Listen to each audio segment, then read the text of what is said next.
ಎಲ್ಲರಿಗೂ ನಮಸ್ಕಾರ. ಮತ್ತೊಂದು ವಿಡಿಯೋಗೆ ಸ್ವಾಗತ.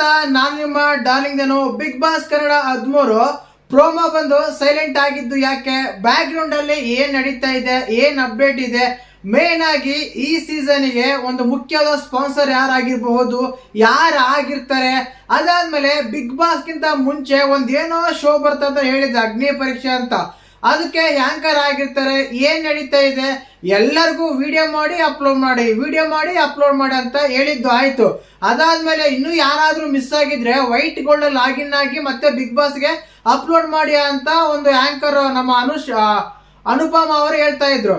ಈ ರೀತಿ ಆದಾಗ ಮತ್ತೆ ಕಂಟೆಸ್ಟೆಂಟ್ಗಳು ಯಾವ ರೀತಿ ಸೆಲೆಕ್ಟ್ ಮಾಡ್ತಾರೆ, ಪ್ರೆಸೆಂಟ್ ಏನಾಗ್ತಾ ಇದೆ, ಮೇನ್ ಆಗಿ ಸ್ಪಾನ್ಸರ್ ಯಾರು, ಆಂಕರ್ ಯಾರು, ಒಂದ್ ವೇಳೆ ಜಡ್ಜಸ್ ಬರ್ತಾರೆ ಅವ್ರು ಯಾರಾಗಿರ್ಬೋದು, ಇಂತ ಹಲವಾರು ಪ್ರಶ್ನೆಗಳಿವೆ. ಮೇನ್ ಆಗಿ ನಾವು ವಿಡಿಯೋ ಅಪ್ಲೋಡ್ ಮಾಡಿದ್ದು ಆಯ್ತು ಗುರು.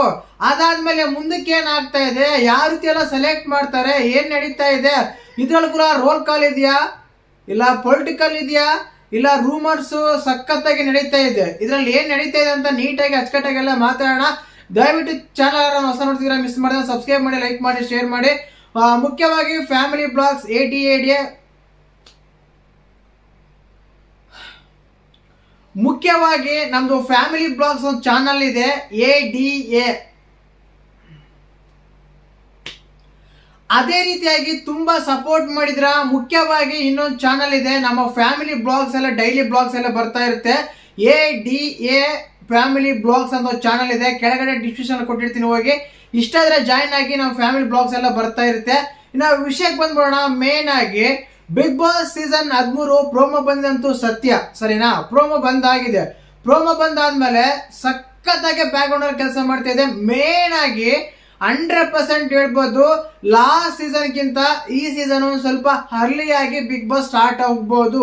ಯಾಕೆ ಅಂದ್ರೆ ಮೇನ್ ಆಗಿ ನಮ್ದೇನಂದ್ರೆ ತೆಲುಗು ಬಿಗ್ ಬಾಸ್ ಸ್ಟಾರ್ಟ್ ಆಗಿ ಒಂದು ತಿಂಗಳಿಗೆ ಸ್ಟಾರ್ಟ್ ಆಗ್ತಾ ಇತ್ತು. ಈ ಸಲ ಆ ರೀತಿ ಪ್ಲಾನ್ ಮಾಡ್ತಾ ಇಲ್ಲ, ಇಬ್ರು ಒಂದೇ ಸಲ ಸ್ಟಾರ್ಟ್ ಮಾಡೋಣ, ಇಬ್ರು ಒಂದೇ ಸಲ ಆಗುತ್ತೆ ಅಂತ ಎಲ್ಲ ಎಕ್ಸ್ಪೆಕ್ಟೇಷನ್ಸ್ ಇದೆ.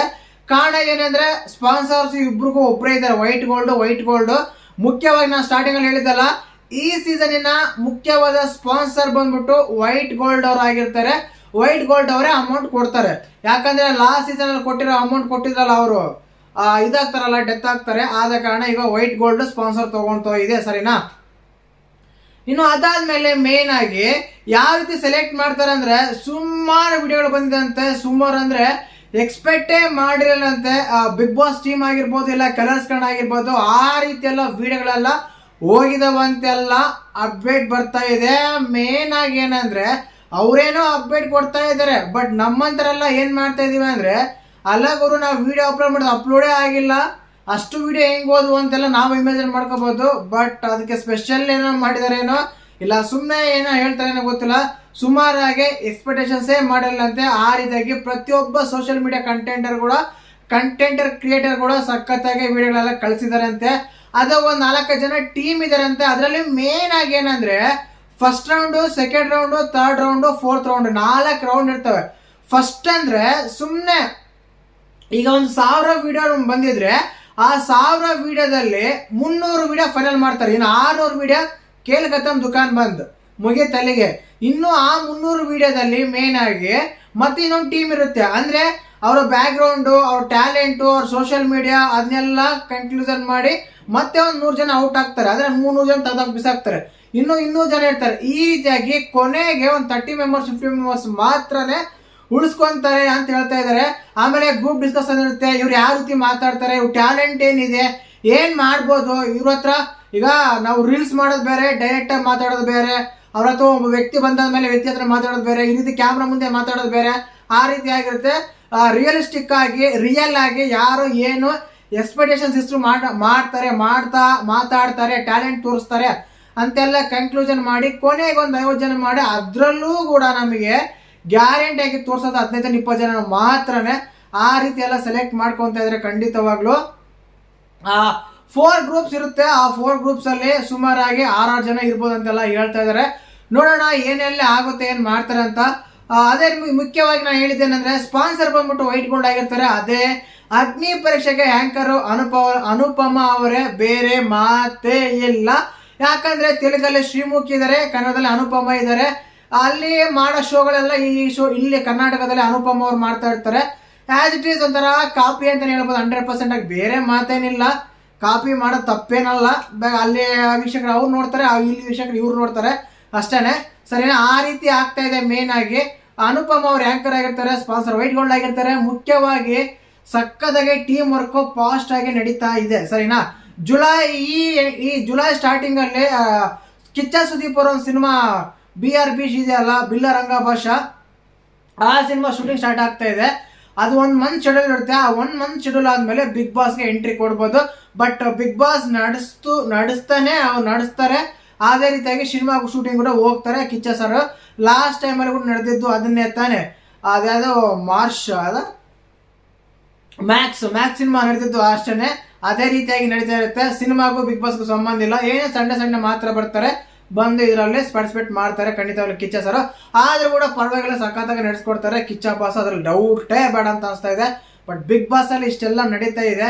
ಬಟ್ 100% ಒಂದಂತೂ ಸತ್ಯ ಗುರು, ಟ್ಯಾಲೆಂಟ್ ಇದೆಯಾ, ಇಲ್ಲ ಪೊಲಿಟಿಕಲ್ ಆಗುತ್ತಾ, ಇಲ್ಲ ಬ್ಯಾಕ್ಗ್ರೌಂಡ್ ಚೆಕ್ಅಪ್ ಮಾಡ್ತಾರ ಅಂದ್ರೆ ಎಲ್ಲಾನು ಇದೆ. ಇದಕ್ಕೂ ನಡೀತಾ ಇದೆ. ಅದಾದ್ಮೇಲೆ ಇನ್ಫ್ಲೂಯೆನ್ಸ್ ನಡೀತಾ ಇದೆ, ರಾಜಕೀಯನೂ ನಡೀತಾ ಇದೆ. ಅವ್ರಿಗೆ ಇಷ್ಟ ಆದ್ರೂ ತಗೊಂತ ಇದಾರೆ. ಟೋಟಲ್ ಆಗಿ ಅದೃಷ್ಟ ಅನ್ನೋದು ಇರಬೇಕು ಅಲ್ಲಿ ಹೋಗ್ಬೇಕಂದ್ರೆ. ಕೆಲವರು 4-3 ಜನ ಒಳ್ಳೆಯೂ ತಗೊಂತಾರೆ, ಅಂದ್ರೆ ಮಾಮೂಲಾಗಿ ಸೆಲೆಕ್ಟ್ ಮಾಡ್ಕೊತಾರೆ. ಬಟ್ ಅದರಲ್ಲೂ ಕೂಡ ಅವ್ರು ಸೆಲೆಕ್ಟ್ ಮಾಡೋರು ಯಾವ ರೀತಿ ಅಂದ್ರೆ ಒಂದು ಸ್ವಲ್ಪ ಆದರೂ ಇನ್ಫ್ಲೂಯೆನ್ಸ್ ಇದ್ದೇ ಇರುತ್ತೆ ಅಂತ ಹೇಳ್ಬೋದು ಖಂಡಿತವಾಗ್ಲೂ. ಇನ್ಫ್ಲೂಯೆನ್ಸ್ ಇಲ್ಲ ಅಂದ್ರೆ ಆಗಲ್ಲ ನನ್ನ ಅನ್ಸಿಕೆ. ನೋಡೋಣ ಏನೆಲ್ಲ ಮಾಡ್ತಾರೆ, ಯಾವ ರೀತಿಯಾದ ಕ್ಯಾಟಗರಿ ಎಲ್ಲ ಬರ್ತಾರೆ, ಅವ್ರಿಗೆ ಲಿಂಕ್ ಏನಂದ್ರೆ, ಯಾಕಂದ್ರೆ ಸೋಷಿಯಲ್ ಮೀಡಿಯಾ ತುಂಬಾ ಆಕ್ಟಿವ್ ಆಗಿದೆ. ಯಾರಾದ್ರೂ ಏನಾದ್ರೂ ಮಾಡಿದ್ರೆ ಅಂದ್ರೆ ಅದನ್ನ ಖಂಡಿತವಾಗ್ಲೂ ಬಯಲು ಮಾಡೇ ಮಾಡ್ತಾರೆ, ಗೊತ್ತಾಗುತ್ತೆ. ಬಿಗ್ ಬಾಸ್ ಮನೇಲಿ ಹೋದ್ಮೇಲೆ ಅವ್ರ ಬಂಡವಾಳ ಏನಂತ ಗೊತ್ತಾಗುತ್ತೆ. ನೋಡೋಣ. ಹೇಳ್ದಲ್ಲ, ಲಾಸ್ಟ್ ಸೀಸನ್ಗಿಂತ ಈ ಸೀಸನ್ ಸ್ವಲ್ಪ ಅರ್ಲಿ ಆಗಿ ಶುರು ಆಗ್ಬೋದು ಅಂತ ಅನಿಸ್ತಾ ಇದೆ. ವಿಡಿಯೋ ಇಷ್ಟ ಲೈಕ್ ಮಾಡಿ, ಶೇರ್ ಮಾಡಿ, ಸಬ್ಸ್ಕ್ರೈಬ್ ಮಾಡಿ. ಜೈ ಹಿಂದ್, ಜೈ ಕರ್ನಾಟಕ. ಮತ್ತೆ ಮ್ಯಾಕ್ಸ್ ಸಿನಿಮಾ ನಡೆದಿದ್ದು ಅಷ್ಟೇ. ಅದೇ ರೀತಿಯಾಗಿ ನಡೀತಾ ಇರುತ್ತೆ. ಸಿನಿಮಾಗೂ ಬಿಗ್ ಬಾಸ್ಗೂ ಸಂಬಂಧ ಇಲ್ಲ, ಏನೇ ಸಣ್ಣ ಮಾತ್ರ ಬರ್ತಾರೆ, ಬಂದು ಇದರಲ್ಲಿ ಪಾರ್ಟಿಸಿಪೇಟ್ ಮಾಡ್ತಾರೆ ಖಂಡಿತವಾಗ್ಲೂ ಕಿಚ್ಚ ಸರ್. ಆದ್ರೂ ಕೂಡ ಪರವಾಗಿಲ್ಲ, ಸಖತ್ತಾಗಿ ನಡೆಸ್ಕೊಡ್ತಾರೆ ಕಿಚ್ಚ ಬಾಸ್, ಅದ್ರಲ್ಲಿ ಡೌಟೇ ಬೇಡ ಅಂತ ಅನಿಸ್ತಾ ಇದೆ. ಬಟ್ ಬಿಗ್ ಬಾಸ್ ಅಲ್ಲಿ ಇಷ್ಟೆಲ್ಲ ನಡೀತಾ ಇದೆ. ಬಟ್ 100% ಒಂದಂತೂ ಸತ್ಯ ಗುರು, ಟ್ಯಾಲೆಂಟ್ ಇದೆಯಾ, ಇಲ್ಲ ಪೊಲಿಟಿಕಲ್ ಆಗುತ್ತಾ, ಇಲ್ಲ ಬ್ಯಾಕ್ಗ್ರೌಂಡ್ ಚೆಕ್ಅಪ್ ಮಾಡ್ತಾರ ಅಂದ್ರೆ ಎಲ್ಲಾನು ಇದೆ. ಇದಕ್ಕೂ ನಡೀತಾ ಇದೆ. ಅದಾದ್ಮೇಲೆ ಇನ್ಫ್ಲೂಯೆನ್ಸ್ ನಡೀತಾ ಇದೆ, ರಾಜಕೀಯನೂ ನಡೀತಾ ಇದೆ. ಅವ್ರಿಗೆ ಇಷ್ಟ ಆದ್ರೂ ತಗೊಂತ ಇದಾರೆ. ಟೋಟಲ್ ಆಗಿ ಅದೃಷ್ಟ ಅನ್ನೋದು ಇರಬೇಕು ಅಲ್ಲಿ ಹೋಗ್ಬೇಕಂದ್ರೆ. ಕೆಲವರು 4-3 ಜನ ಒಳ್ಳೆಯೂ ತಗೊಂತಾರೆ, ಅಂದ್ರೆ ಮಾಮೂಲಾಗಿ ಸೆಲೆಕ್ಟ್ ಮಾಡ್ಕೊತಾರೆ. ಬಟ್ ಅದರಲ್ಲೂ ಕೂಡ ಅವ್ರು ಸೆಲೆಕ್ಟ್ ಮಾಡೋರು ಯಾವ ರೀತಿ ಅಂದ್ರೆ ಒಂದು ಸ್ವಲ್ಪ ಆದರೂ ಇನ್ಫ್ಲೂಯೆನ್ಸ್ ಇದ್ದೇ ಇರುತ್ತೆ ಅಂತ ಹೇಳ್ಬೋದು ಖಂಡಿತವಾಗ್ಲೂ. ಇನ್ಫ್ಲೂಯೆನ್ಸ್ ಇಲ್ಲ ಅಂದ್ರೆ ಆಗಲ್ಲ ನನ್ನ ಅನ್ಸಿಕೆ. ನೋಡೋಣ ಏನೆಲ್ಲ ಮಾಡ್ತಾರೆ, ಯಾವ ರೀತಿಯಾದ ಕ್ಯಾಟಗರಿ ಎಲ್ಲ ಬರ್ತಾರೆ, ಅವ್ರಿಗೆ ಲಿಂಕ್ ಏನಂದ್ರೆ, ಯಾಕಂದ್ರೆ ಸೋಷಿಯಲ್ ಮೀಡಿಯಾ ತುಂಬಾ ಆಕ್ಟಿವ್ ಆಗಿದೆ. ಯಾರಾದ್ರೂ ಏನಾದ್ರೂ ಮಾಡಿದ್ರೆ ಅಂದ್ರೆ ಅದನ್ನ ಖಂಡಿತವಾಗ್ಲೂ ಬಯಲು ಮಾಡೇ ಮಾಡ್ತಾರೆ, ಗೊತ್ತಾಗುತ್ತೆ. ಬಿಗ್ ಬಾಸ್ ಮನೇಲಿ ಹೋದ್ಮೇಲೆ ಅವ್ರ ಬಂಡವಾಳ ಏನಂತ ಗೊತ್ತಾಗುತ್ತೆ. ನೋಡೋಣ. ಹೇಳ್ದಲ್ಲ, ಲಾಸ್ಟ್ ಸೀಸನ್ಗಿಂತ ಈ ಸೀಸನ್ ಸ್ವಲ್ಪ ಅರ್ಲಿ ಆಗಿ ಶುರು ಆಗ್ಬೋದು ಅಂತ ಅನಿಸ್ತಾ ಇದೆ. ವಿಡಿಯೋ ಇಷ್ಟ ಲೈಕ್ ಮಾಡಿ, ಶೇರ್ ಮಾಡಿ, ಸಬ್ಸ್ಕ್ರೈಬ್ ಮಾಡಿ. ಜೈ ಹಿಂದ್, ಜೈ ಕರ್ನಾಟಕ. ಮತ್ತೆ